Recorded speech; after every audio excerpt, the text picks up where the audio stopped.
안녕하세요. 빅머니 권미란입니다. 주말 잘 보내셨나요? 미국과 중국의 무역 전쟁이 다시 한번 카운트다운에 들어갔습니다. 미국 무역대표부가 340억 달러 규모의 818개 중국 수입품에 대해서 25%의 관세 부과를 발표했습니다. 지난 15일이었는데요. 발효 시기는 7월 6일이라고 밝혔고 나머지 160억 달러 규모 284개 품목에 대해서도 향후 7월 달에 공청회를 거친 이후에 이에 대해서도 발효하겠다라고 발표를 했습니다. 중국이 똑같이 맞불을 놓고 있는데요. 미국의 발표 이후에 6시간 후 바로 중국 쪽의 발표가 나왔습니다. 같은 규모 340억 달러 규모였고요. 중국은 다음 날인 16일에 이러한 관세 부과 정책에 대해서 발표를 했습니다. 역시 똑같이 두 단계에 걸쳐서 발효하겠다라는 입장을 밝혔습니다. 관세 부과 항목을 쭉 살펴보시면 역시나 미국 쪽에서 견제하고 있는 것은 중국의 첨단 산업이었습니다. 중국은 제조업을 부활시키면서 4차 산업혁명 시대를 이끌어 나가기 위해서 중국의 제조업 2025라는 정책을 현재 추진하고 있는 모습인데요.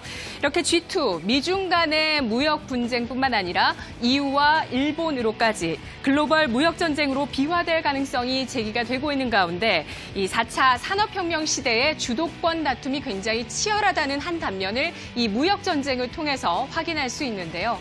우리나라 입장에서는 이중고입니다. 바로 미국의 금리 인상 때문에 외국인의 수급이 갈피를 잡지 못하고 있는 모습이고요. 현재까지 유가증권 시장을 중심으로 해서 특히 미국을 중심으로 한 외국인의 투자자의 매도세가 계속되고 있는 양상이고 또 원달러 환율이 지속해서 지난주 금리 인상 이후에 급등하는 양상을 보여주고 있는 모습입니다. 더불어서 무역 전쟁으로 인한 수출 감소 우려가 제기되고 있습니다. 대외 의존도가 높은 우리나라 경제 체질에 따라서 특히 우리나라의 수출이 이러한 무역 전쟁으로 교역이 감소하면 감소하지 않겠느냐라는 가능성인데요. 특히 우리나라 수출 가운데 대중 수출은 25%, 대미 수출은 12%로 이 G2는 우리나라의 수출 규모 가운데 1, 2위 무역 대상국이 되고 있습니다. 이에 따라서 이 둘의 견제가 우리나라의 직격탄으로 수출 감소 가능성으로 나타나고 있는 건데요. 여기에 우리나라 경제의 펀더멘털도 역시 현재 바닥으로 떨어져 있는 것이 부담입니다. 한국개발연구원 KDI에 따르면 소비, 투자, 그리고 현재 생산까지 경제 지표들이 하반기로 갈수록 모두 증가세가 둔화되거나 감소할 가능성이 있겠다라는 전망을 내놓고 있는데요. 고용 역시도 악화 일로를 걷고 있습니다. 지난 5월의 지표였죠. 실업률이 4%를 기록하면서 5월 기준으로 해서 18년 만에 최저를 기록했고요. 청년 실업률은 더합니다. 계속해서 2010년 이후에 상승 추세를 그려나가고 있는 부분들 확인하실 수 있고요. 5월 기준으로 봤을 때는 청년 실업률 10.5%로 통계가 작성된 이후 5월 기준 19년 만에 역대 최악의 고용 지표를 나타내고 있는 겁니다. 이렇게 생산, 소비, 투자, 고용 이 사중고 속에 우리 경제의 희망인 수출까지도 문제가 될 수 있겠다. 수출에 대한 감소 우려감까지 제기되고 있는 것이 현재 우리 시장에서 그리고 있는 최악의 그림인데요. 더군다나 국제 원자재 가격이 급락하면서 투자 심리를 위축시키고 있습니다. 국제유가나 또 금속 가격들 그리고 곡물 가격까지 2%까지 급락세를 타면서 주말 동안 경기 침체에 대한 우려감이 제기가 된 상황이었습니다. 내부적으로는 최저임금 인상과 52시간 주 근무제에 대해서 굉장히 말들이 많은데요. 이것이 실업률을 더 뒷받침시키고 있다라고 이야기를 하고 있는 모습이죠. 문재인 정부의 경제 정책인 소득 주도의 성장, 이것을 속도 조절해야 될 것이다라는 시각 제기되고 있습니다. 대기업들은 김상조 공정거래위원장의 재벌 개혁 의지에 따라서 또 투자 심리가 위축되는 양상을 현재 보여주고 있는 모습이고요. 이렇게 우리 주식시장은 2중고를 넘어서 3중, 4중, 5중고에 휩싸여 있는 모습입니다. 과연 이 또한 지나갈까요? 우리는 이러한 위기를 기회로 만들 수 있을까요?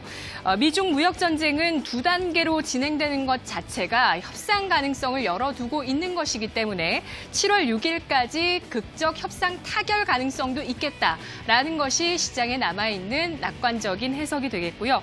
또 NH투자증권에서 분석하고 있는 내용을 살펴보시면 미국의 미국이 관세를 부과하고 있는 중국 제품들이 현재 소비재보다는 산업재 중심이기 때문에 물가를 건드리지 않을 것이고 또 최종재보다는 부품이었다면서 G2의 무역 전쟁이 우리나라 실제 대중 대미 수출에 영향을 크게 주지는 않을 것이다 라는 분석 NH투자증권을 통해서 나오고 있습니다.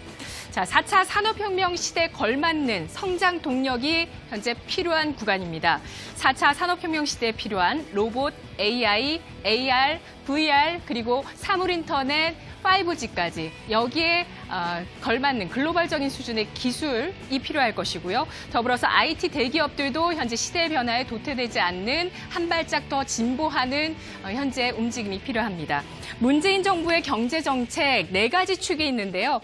일자리 중심 경제, 공정 경제, 소득 주도 성장, 혁신 성장. 이 가운데 현재 무엇보다 가장 중요한 것이 바로 혁신 성장이 되겠다는 것이죠. 4차 산업혁명 시대의 경쟁력이 현재 절실히 필요한 구간이라는 부분 다시 한번 확인할 수 있습니다. 투자의 포커스는 역시나 실적과 가격 매력이 될 겁니다. 2분기 실적 시즌 7월부터 본격적으로 시작이 되는데요. 실적이 좋은 종목들을 잘 골라 놓으셔야 하는데 현재 대장주인 삼성전자 2분기 실적 전망치가 하향 조정되고 있다는 점 부담이 되고 있습니다.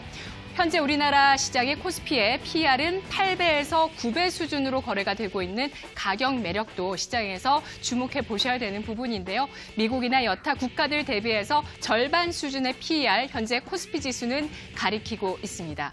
월요일 빅머니 본격적인 순서 시작해 보도록 하겠습니다. 이 시각 주요 경제 뉴스 오상혁 아나운서입니다.